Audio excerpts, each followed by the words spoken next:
पल्लवी, आप सभी का ग्राम सेवा न्यूज चैनल में तहे दिल से स्वागत करती हूँ। शिवसेना प्रमुख बाळासाहेब ठाकरे यांच्या 13व्या स्मृती दिनानिमित्त सोलापूर शहर युवा सेनेच्या वतीने श्री सिद्धेश्वर मंदिर परिसरातील 100हून अधिक वंचितांना ब्लँकेटचे वाटप करण्यात आले।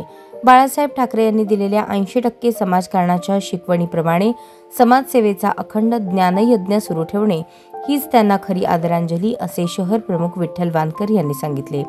थंडीच्या दिवसात उघड्यावर झोपणाऱ्या वंचितांना मदतीचा हात देण्यासाठी हा उपक्रम राबवण्यात आला। ब्लँकेट मिळाल्यानंतर वंचितांच्या चेहऱ्यावर समाधान दिसत होते। कार्यक्रमात युवा सेनेचे जिल्हा समन्वयक सुमित साळुंखे, शहर समन्वयक गुरुनाथ शिंदे तसेच विविध पदाधिकारी कार्यकर्ते उपस्थित होते। विठ्ठल वानकर यांनी सांगितले की युवा सेनेतर्फे वर्षभर सामाजिक उपक्रम सुरू असून शिवसेना हे समाज विकासाचे संस्कार केंद्र असल्याने सेवाभाव अखंडपणे पुढे नेला जाणार आहे।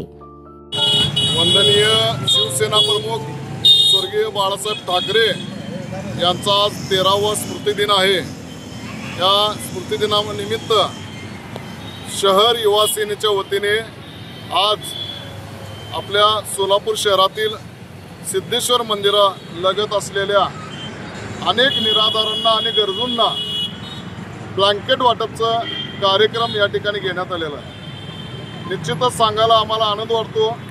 बाळासाहेबांनी कडवट शिवसैनिकांना 80% समाजकारण आणि 20% राजकारण याची जी शिकवण आम्हाला दिलेली होती आणि या शिकवणीला अनुसरून आज आम्ही या ठिकाणी शहर युवा सेनेच्या वतीने एक सामाजिक बांधिलकी जपण्यासाठी अनेक गरजूंना आणि निराधारांना आज थंडीचे दिवस चालू आहेत आणि हा उपेक्षित घटकाला त्यांना योग्य आरोग्याच्या दृष्टिकोनातून आम्ही आज बाळासाहेबांच्या सामाजिक कार्याचा वारसा पुढे चालवा या हेतूने आम्ही या ठिकाणी ब्लँकेट वाटपचा कार्यक्रम घेतलेला आहे।